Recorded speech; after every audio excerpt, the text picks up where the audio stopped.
자, 인사하고 시작하겠습니다. 안녕하세요. 안녕하세요. 네, 오늘은 우리가 264 청포도 들어보셨어요? 네, 청포도 광야 저항시인으로 알려져 있는 264 선생님에 대해서 알아보도록 하겠습니다.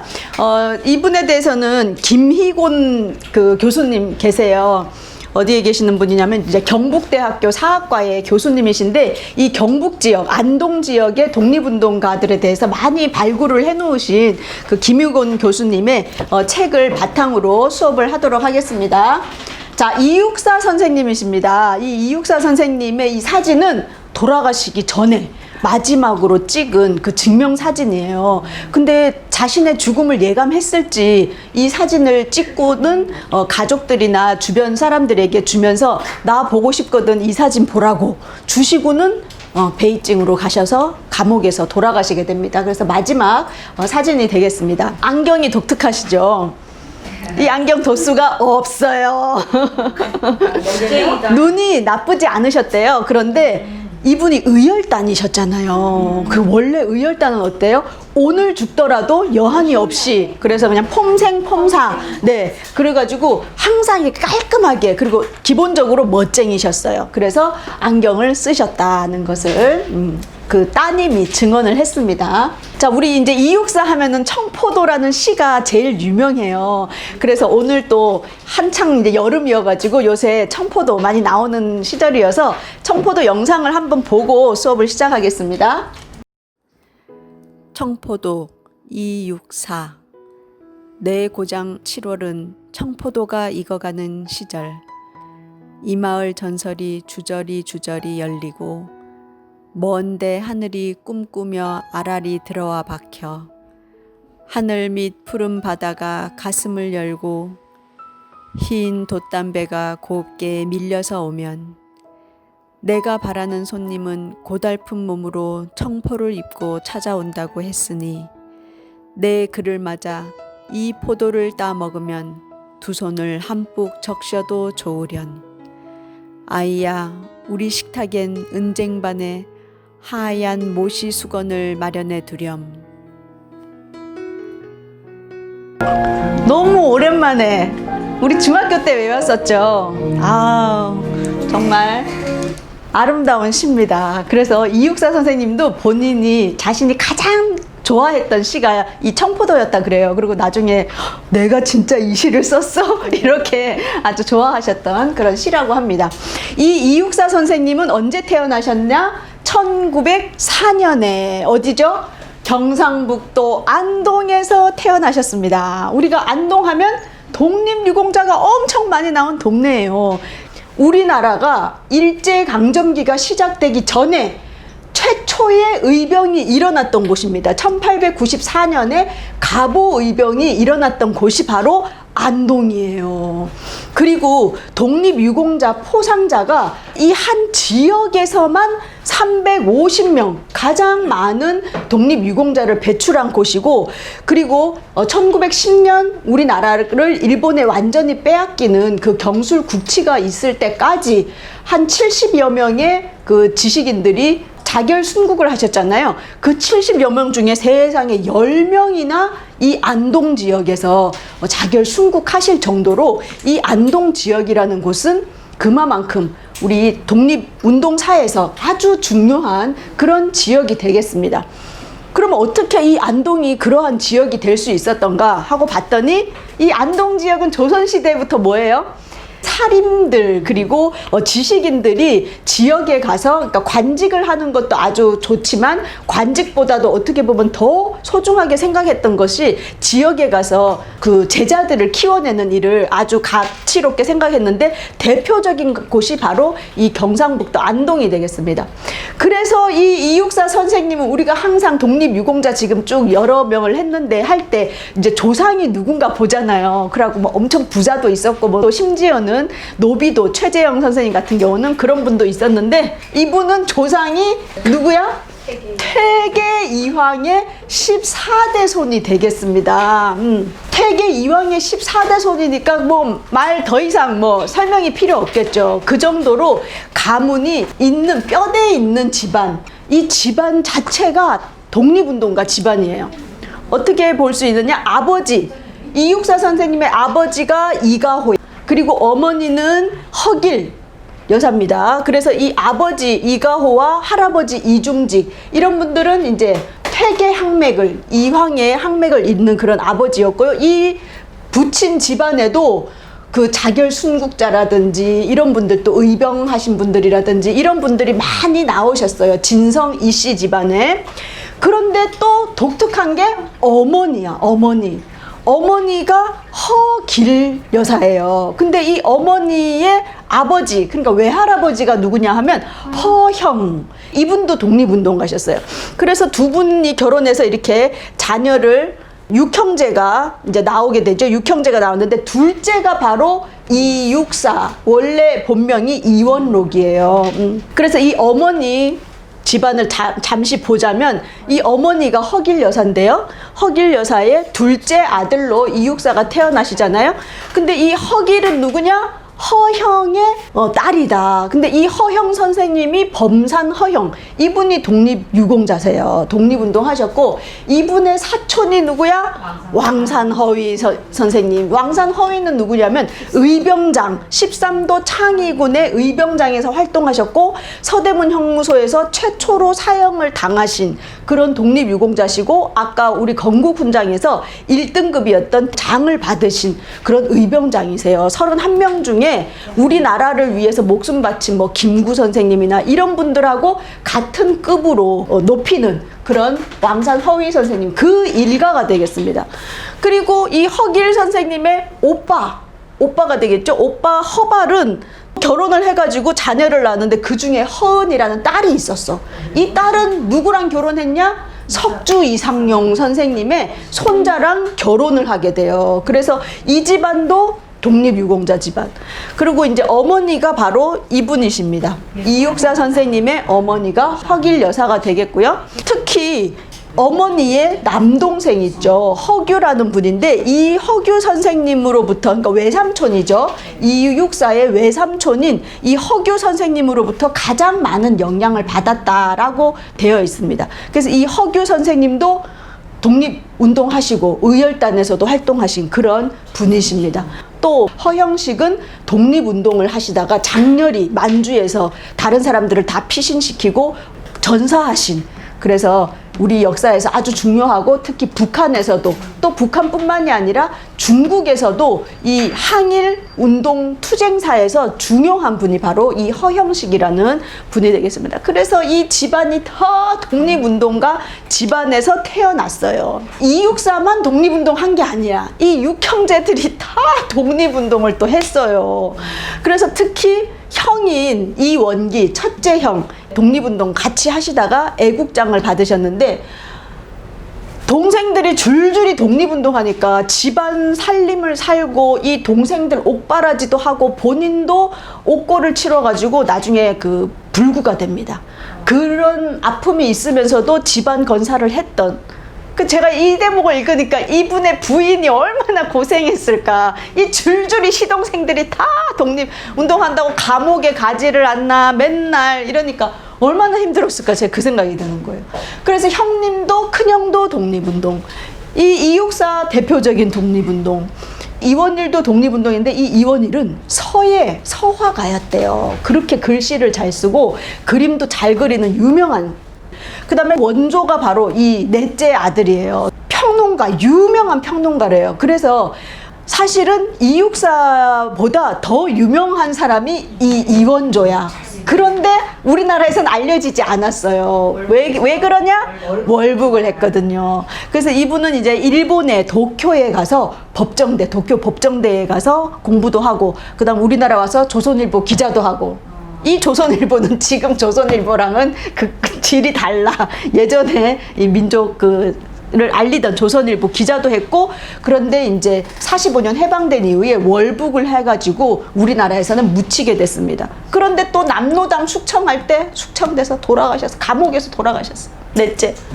그리고 다섯째 원창도 독립운동을 하다가 나중에 결혼식 날 이 형님 이육사가 돌아가셔가지고 그 유골함을 이제 받는 일을 하면서 결혼식을 미루게 되는 그런 아픔이 또 있는 그런 동생들입니다. 이렇게 다 집안이 독립운동했어. 그리고 이 이육사 선생님은 안일양이라는 여자분하고 결혼을 해요. 결혼을 하는데 이분의 아버지가 안용락, 즉 이 이육사 선생님의 장인어른인 이 안용락이 경북 영천 지역의 대지주였어요. 그래가지고 아주 부잣집 딸과 결혼을 하게 됩니다. 그런데 큰아들하고 큰딸 애를 낳았는데 2년도 안 돼서 둘 다 죽어요. 아기 때 죽어. 그래서 딸 옥비를 낳게 됩니다. 이 옥비를 낳았는데 이름을 비옥할 옥, 기름질 옥에다가 아니 비, 기름지지 말고 팍팍하게 살라고 이름을 지어줬어. 그래서 왜 그랬냐 하면 검소하게 살라. 그러면서 이때 누구를 떠올리면서 이름을 지었냐니까 그 인도의 마하트마 간디 알죠? 인도의 간디 같이 검소한 사람이 되어라 라고 해서 이름을 옥비라고 지으셨는데 이분만 지금 살아 계세요. 그리고 이제 아들이 없으니까 양자를 들여서 이제 양자가 있습니다. 그래서 지금 이 딸이 아버지를 기리는 활동을 하고 계세요. 41년생이어가지고 아직도 이제 활동을 하고 계십니다. 요 이원창과 이제 이원일의 얼굴을 보여드리도록 하겠습니다. 이 사람이 이원창. 이원창도 조선일보 기자도 했고 나중에 해방 이후 조봉암의 비서도 했다라고 되어 있고요. 이 가운데 있는 분이 이원일이야. 이원일. 이분이 서화가로 글씨를 아주 잘 썼던 분이고 이분이 이원조. 인물이 남다르죠. 네, 이렇게 형제들이 이렇게 있습니다. 그리고 이분이 부인인 안일양 여사가 되겠습니다. 그리고 이 두 분 사이에 낳은 딸, 유일하게 지금 생존해 있는 딸 이옥비 여사가 되겠습니다. 그래서 이분이 아버지를 알리는 활동을 지금 하고 계십니다. 여기는 이육사 선생님이 태어나셨던 생가. 지금은 여기가 안동댐이 만들어지면서 수몰지구로 돼가지고 지금은 이제 다른 곳에 생가를 복원을 해놓긴 했는데 옛날 사진입니다. 생가고요. 자, 그래서 이제 1904년에 태어나셨잖아요. 1909년이니까 한 5살, 6살 그때부터 한학을 공부했어요. 누구 밑에서? 할아버지 밑에서. 왜냐? 집안 대대로 이황의 그 집안이니까. 그래갖고 소학, 그 다음에 논어, 대학, 중용 이래가지고 사설을 다 배우셨대요. 한문 공부. 우리 친구들도 한문 공부했는데 이렇게 한학 공부를 하시다가 1916년에 13살이 되었을 때 이제 이 지역에도 신교육의 그런 분위기가 들어오게 되는 거예요.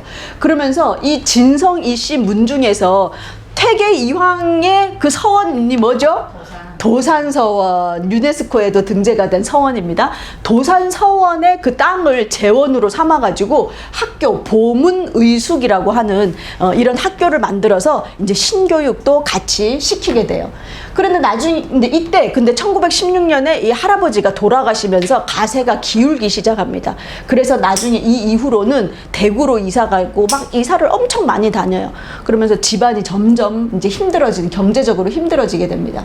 그래서 이제 1919년에는 이 보문의숙이라는 이름이 바뀌어요. 도산 공립 보통학교로 이름이 바뀌거든요. 그래서 여기에 졸업을 하시면서 결혼을 하시게 됩니다. 안일양과 결혼을 했는데 이 장인어른이 활동을 같이 하고 있었던 백학학원이라는 곳에 들어가서 공부를 하고 여기에서 이 당시에는 교사가 많지 않았어요. 그래서 공부 마치면 그 중에서 좀 똘똘한 사람을 바로 교사로 세웠어요. 그래가지고 나이도 그쵸 이제 됐고 해가지고 졸업과 동시에 교사로 활동을 하셨다라고 되어 있습니다. 근데 이 백학학원이라는 거는 누가 만들었냐? 조병건이라는 분이 만드셨어요. 이분은 누구냐 하면 면우 곽종석의 제자예요. 면우 곽종석 우리 언제 들어봤냐면 김창숙, 심산 김창숙 할 때 파리장서를 쓰면서 이제 막 그렇게 했다 하고 할 때 이 제자들이 많이 썼거든요. 그 누구냐면 한주항맥이에요. 한주항맥. 그러니까 이제 안동항맥과 한주항맥을 둘 다 섭렵하신 분이 바로 이 이육사가 되겠습니다. 요때 이제 대구에 가서 이분이 뭘 공부하시냐면 서병오라는 분이 있어요. 이 서병오가 우리나라 서예에 일가견이 있으신 분이에요. 그 서병오 선생님으로부터 글씨와 그림을 배웠어요. 바로 이런 거. 이런 거 난치고 하는 거 있잖아요. 그리고 글씨, 이분의 대표적인 글씨가 이런 글씨입니다.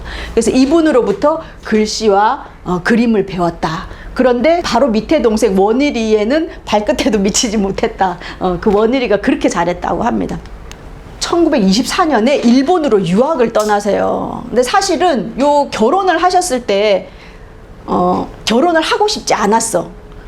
이 이육사 선생님은 왜냐하면 이 보문의숙에서 공부를 하고 계셨기 때문에 이제 신교육에 대한 의식을 깨친 거예요. 그러니까 좀 자유연애도 하고 싶었고 또 신여성과도 결혼을 하고 싶었는데 집안에서 결혼을 시킨 거예요. 그래서 정이 많이 없었다고 합니다. 더 공부하고 싶은 욕구가 있어가지고 24년에 일본으로 유학을 가시게 돼요. 근데 24년이 언제냐 하면 1923년에 일본에서 어마어마한 사건이 일어나죠. 지진, 간토 대지진이 일어나게 돼요. 그러면서 일본 사람들이 그 간토 대지진의 비난을 누구에게 돌리냐? 조선 사람들한테 돌리는 거야. 그래가지고 조선 사람들이 그 우물에다가 독약을 탔다는 둥, 조선 사람들이 폭동을 일으키고 도둑질을 한다는 둥 이래가지고 조선 사람들을 보면 그 죽창으로 다 찔러서 죽인 그런 어마어마한 잔인한 일이 23년에 일어났었거든요. 그래서 일본 유학을 가서 그러한 참상을 직접 보게 된 거예요. 그러면서 이 이육사 선생님이 일제에 대한 그 저항, 분노 이런 것들이 생기면서 이때 흑우회에서 활동을 했습니다. 흑우회는 뭐냐 하면 이 흑색은 어떤 주의를 상징하죠? 무정부주의자. 그래서 아나키스트가 흑우회입니다. 이 흑우회에서 활동을 하면서 어떤 민족애라는 것은 무엇인가, 국가란 것은 무엇인가, 권력은 무엇인가 이런 거에 대해서 생각하시게 됐어요. 그러고는 9개월밖에 공부를 못 하시고 귀국을 하시게 됩니다. 1925년에 우리나라로 와가지고는 뭘 했냐면 대구 조양회관이라는 곳으로 가서 활동을 하세요. 여기에요. 지금 건물입니다. 지금도 여기가 활용이 되고 있는데 지금은 그 광복회 있죠. 광복회 대구 지부로 사용이 되고 있는 장소인데요. 이게 이제 근대 유산이 되겠어요. 이건 누가 만들었냐? 동암 서상일. 이분이 만드신 거야. 동암 서상일은 묘가 어디에 있냐 하면 북한산 애국지사 묘역에 김창숙 선생님 묘 가는 쪽에 보면 동암 서상일의 묘가 있어요. 그래서 그분이 계시는데 하여튼 여기 대구 지역 나중에 이분은 독립운동 계속 하시고 국회의원도 하시고 해방돼서 많은 활동을 하신 분이십니다. 이 조양회관이라는 곳이 바로 그 당시에는 진보적인 문화 공간이었어요. 그래서 여기에 뭐가 있냐면 놀이하는 오락실도 있고 그 다음에 사진관, 토론하는 토론장, 그 다음에 여기서 영화도 상영했다고 합니다. 그래가지고 여기가 문화공간이었고 여기에 동아일보 대구 지국이 있어가지고 그 지식인들이 모여서 활동하는 곳이었어요.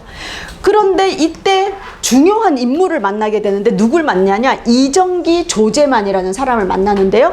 이 이정기라는 사람도 독립유공자 애국장을 받으신 분인데 이분은 파리 장서 사건 아시죠? 심산 김창숙 선생님이 주도해서 유교가 모여가지고 유학자들이 사인을 하는데 그 파리 장서에 서명을 한 사람 중에 최연소가 바로 이 이정기예요. 그래서 이 이정기 이분하고 할아버지가 같이 동시에 파리 장서에 서명을 하신 분이고 이분은 경북 상주에서 태어나셨어요. 그러니까 누구예요? 심산 김창숙하고 고향이 같아. 그래갖고 이분이 계속적으로 그 남형우라든지 심산 김창숙 이런 분하고 중국을 왔다 갔다 하면서 만나서 활동을 하시는 분이세요. 그래서 이분을 이육사 선생님이 만나서 같이 베이징으로 가면서 독립운동을 하시게 되는 분이 되십니다. 처음으로 이육사 선생님이 감옥에 갇히시는 일이 일어나게 돼요. 조선은행이야.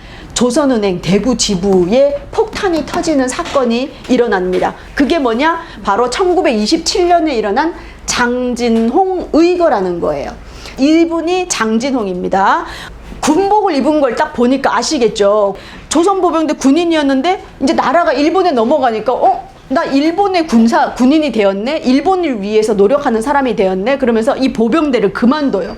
그만두고 뭘 하냐? 광복단에 들어가십니다.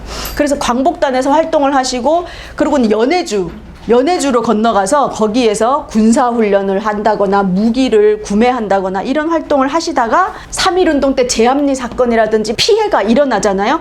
그 현장을 목격을 하고 글로 다 써가지고 이걸 해외에 알려야 되겠다라고 생각을 합니다. 그래서 동생인 장진환과 같이 글을 써가지고 누구를 찾아가냐? 미군에서 그 활동하는 우리나라 사람을 찾아가요. 이렇게 우리나라가 3.1운동에 인해서 일제로부터 많은 피해를 받았다는 것을 알리는 활동을 하시게 돼요. 3.1운동이 끝났더니 이거 그냥 평화운동 해가지고는 독립이 안 되는구나 라고 생각을 하고 그때 이제 무력투쟁을 해야 되겠다. 그래서 무력투쟁을 하려고 보니까 뭐가 필요해? 폭탄이 필요하구나 해서 누구를 만났냐면 일본 사람인데 우리의 적이잖아요. 그런데 일본 사람 중에도 나는 일본 사람이지만 조선을 저렇게 침략해가지고 많은 사람을 죽이고 하는 건 잘못되었어 라고 생각한 사람이 있었어요.